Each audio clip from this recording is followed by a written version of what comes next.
자, 안녕하세요. 이번 시간에는 유튜버 부가세 신고에 대해서 한번 알아보도록 하겠습니다.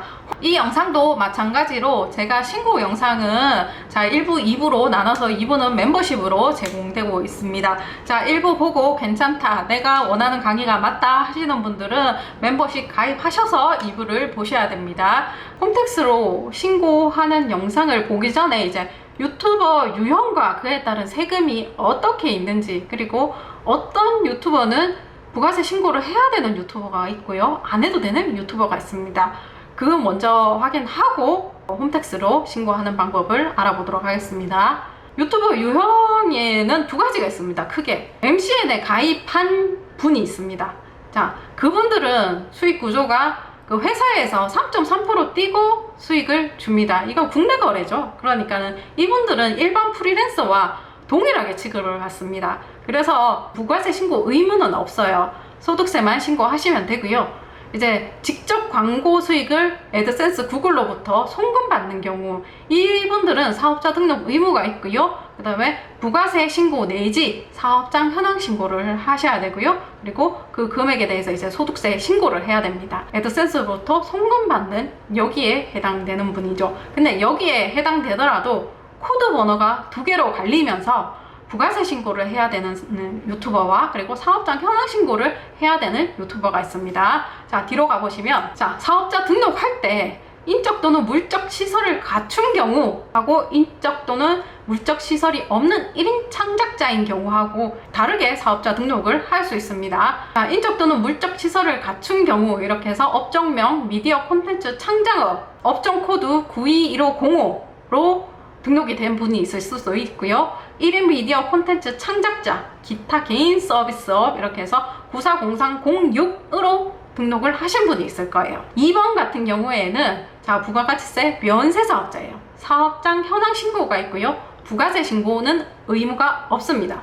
자, 그래서 이번 시간에 강의할 부분은 인적 또는 물적 시설을 갖춘 경우 해당하시는 분들이 이번에 부가세 신고를 하게 되는 거겠죠. 자, 여기서 또 주의할 게 있는데, 국내 플랫폼, 이게 유튜버는 해외 플랫폼이잖아요. 근데 국내 플랫폼 같은 아프리카 TV나 네이버 TV 같은 경우에는 영세율이 아니에요.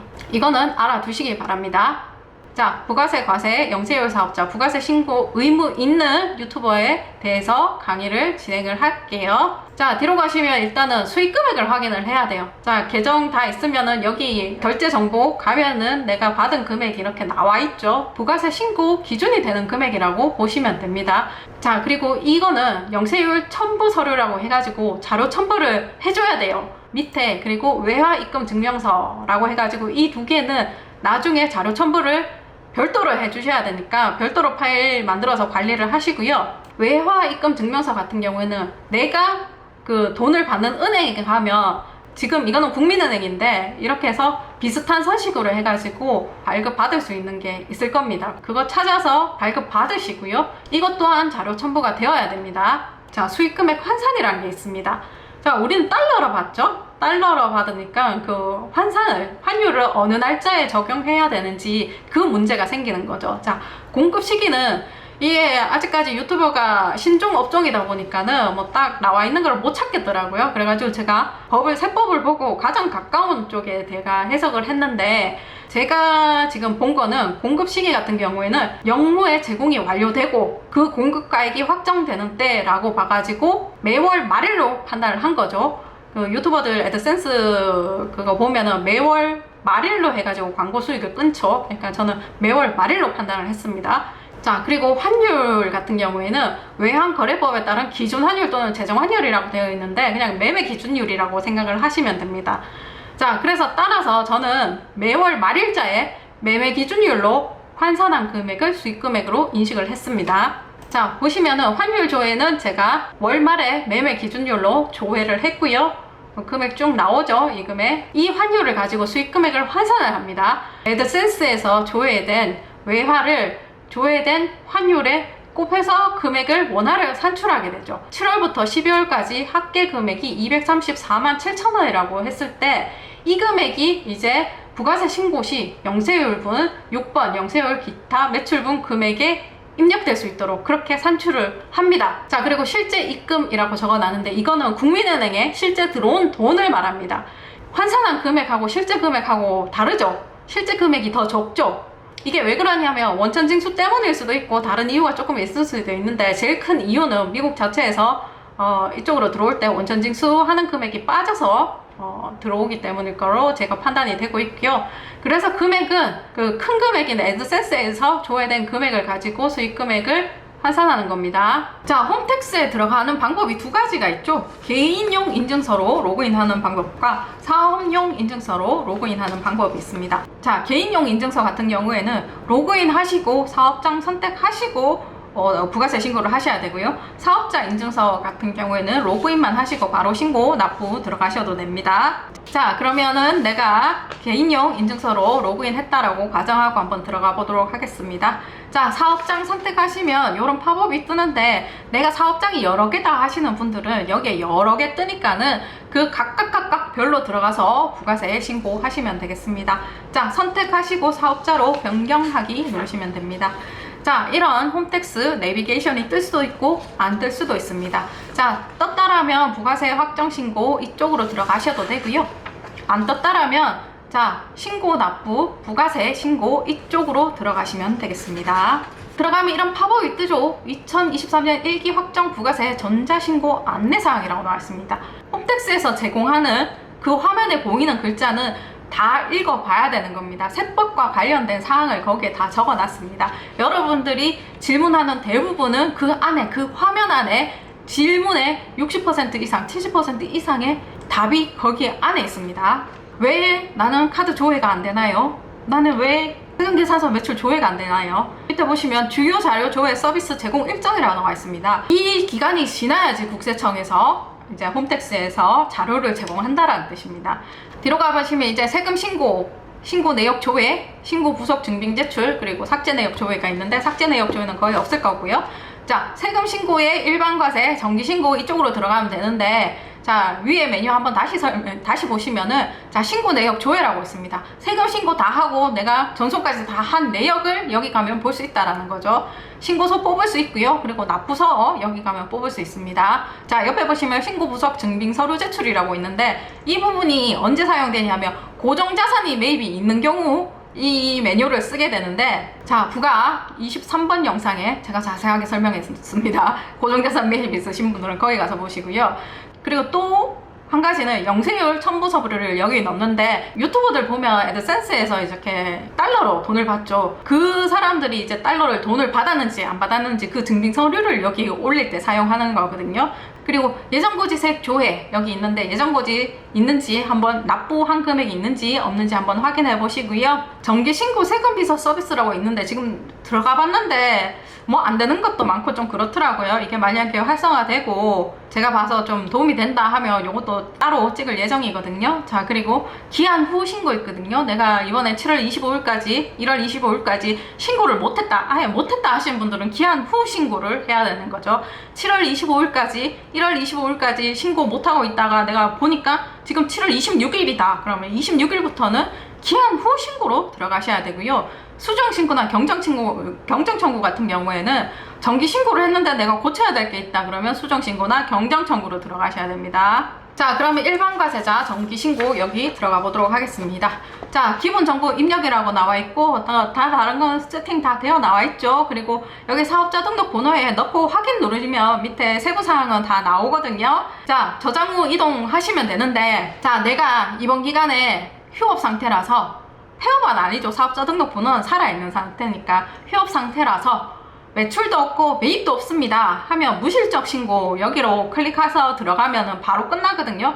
그러니까 아무것도 없더라도 무실적이라도 신고를 해줘야 된단 말이죠. 자, 저장 후 다음 이동하겠습니다.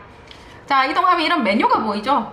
메뉴 뭐 많은데 기본적으로 본인이 가지고 있는 코드에 따라 이게 설정이 되어 나오고요. 자, 여기서 맨 처음에 기타 제출 서류 영세율이라고 되어 있는데, 이 영세율은 영세율 해당자만 여기 있기 때문에 여러분들 대부분 여기는 해당 사항 없으시고요. 만약에 내가 유튜버다, 애드센스로부터 직접적으로 내가 외화를, 달러를 통장으로 받고 있다 하시는 분들은 영세율, 매출, 명세서 여기와 외화 획득 명세서 여기 체크를 해주셔야 됩니다. 세 번째, 기타 제출 서류 보시면은 여기에 여러분들이 해당될 수 있는 거는 쭉 보면, 자, 사업장 현황 명세서라고 있는데, 음식점업, 숙박업, 기타 서비스업 중 그 매장 가지고 뭔가를 해야 되는 분들 있잖아요. 이분들은 자동적으로 여기에 체크가 되어 나올 거고요. 조금 이따 다시 한번 설명드립니다. 자, 밑에 보시면 매출처별 계산서 합계표와 매입처별 계산서 합계표가 있는데, 면세 매출이 있는 사업장 같은 경우에는 이걸 체크를 해주셔야 되고요. 면세 매입이 있는 사업장 이거 체크해 주셔야 됩니다. 내가 면세업을 하지 않더라도 면세 매입은 있을 수 있습니다. 자, 화한 면세고요. 도서 면세고요. 자, 수돗물 면세입니다. 이런 매입이 과세업자도 생길 수가 있으니까는 면세 매입이 있다 그러면 여기 체크를 해 주셔야 됩니다. 자, 두 번째, 매입세 경감 공제세액이라고 나와 있는데 여기 기본적으로 다 체크가 되어 나옵니다. 자, 여기서 본인이 이제 선택해야 될 메뉴가 있는데, 그게, 자, 세 번째 보시면 건물 등 감가상각 취득 명세서. 자, 고정자산 매입이 있는 경우, 이거는 홈택스에서 판단을 못해요. 자, 이번에 내가 차 산 게 있다. 사업용으로 쓸 차가 있다. 그러면 이걸 체크를 하셔야 되고요. 단지 그 차를 사고 이제 현금 영수증이나 아니면 세금 계산서 받았어야지 이거 체크합니다. 자, 이거 있으신 분들은 부가 23 영상 보시고 신고하시고요. 쭉 가시고, 그리고 공제받지 못할 매입세 같은 경우에도 이거는 거의 차를 샀다 그러면 세트로 따로 나오는데, 이것도 부가 14번 영상 보시고 한번 있으신 분만 체크하시면 되고요. 자, 그리고 옆에 과세표준 및 매출세액이라고 나와 있는데, 자, 이거는 기본적으로 본인이 가진 코드에 의해서 자동적으로 이제 해당되는 부분 체크되어 나올 겁니다.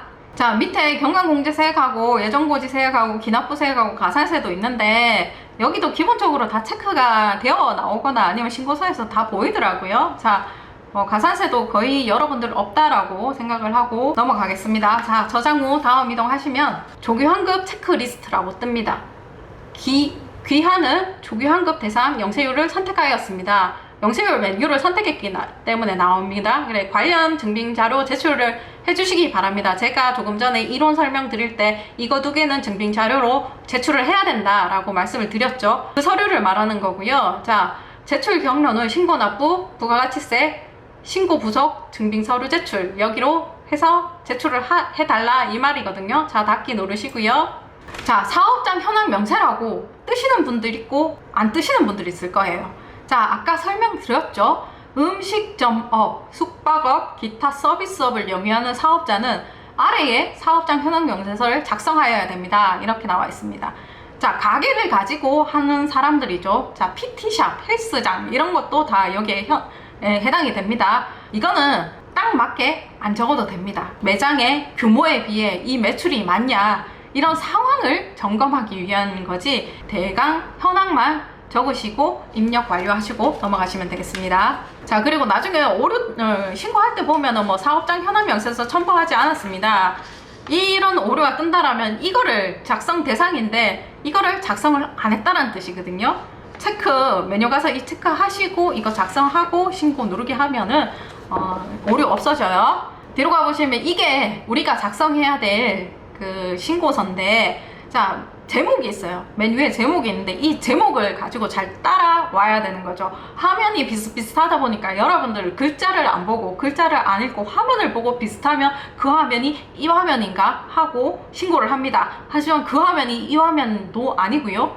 특히 세금 계산서 같은 경우는 매입 매출 화면이 글자만 다르지 화면이 똑같아요. 그러니까 여기가 매출 입력하는 난인지 매입 입력하는 난인지 이거를 똑바로 알고 여기가 주소가 어딘지 알고 신고를 해야 돼요. 매출 바꿔 적으면은 큰일 납니다. 종이 같은 경우에 입력하고 잘못 입력하면. 자, 맨 처음에 과세표준 및 매출세액이 있고요. 그리고 과세표준 명세 있고요. 매입세액이 있고요.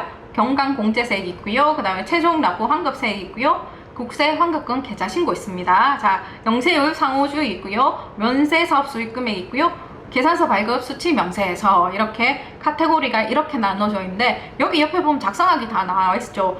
이 메뉴에 가서 작성을 하나하나 한다라고 생각을 하시면 되겠습니다. 자, 뒤로 넘어가겠습니다. 자, 첫 번째 과세표준 및 매출세액 입력하는 곳이 되겠습니다. 여기는 내가 이번 상반기에 발생한 모든 매출을 여기에 적는다라고 생각을 하시면 되겠습니다. 그 매출을 적되 세금 계산서, 현금 영수증, 신용카드, 기타로 나누어 적어달라 이 말이거든요. 세금계산서부터 보겠습니다. 자, 과세 세금계산서 발급분 옆에 작성하기 눌러보겠습니다. 자, 과세 세금계산서 발급분이라고 있는데 유튜버들도 뭐 유튜브 수익만 있는 게 아니죠. 광고 수익, 국내 광고 수익을 받았다 그러면 그거는 세금계산서 발행 대상이 되기 때문에 세금계산서 있을 수도 있죠. 작성을 한번 있는 경우에 작성을 하셔야 되고요. 위에 보시면 과세기간 종료일 다음 날 11일까지 전송된 전자세금계산서 발급분이라고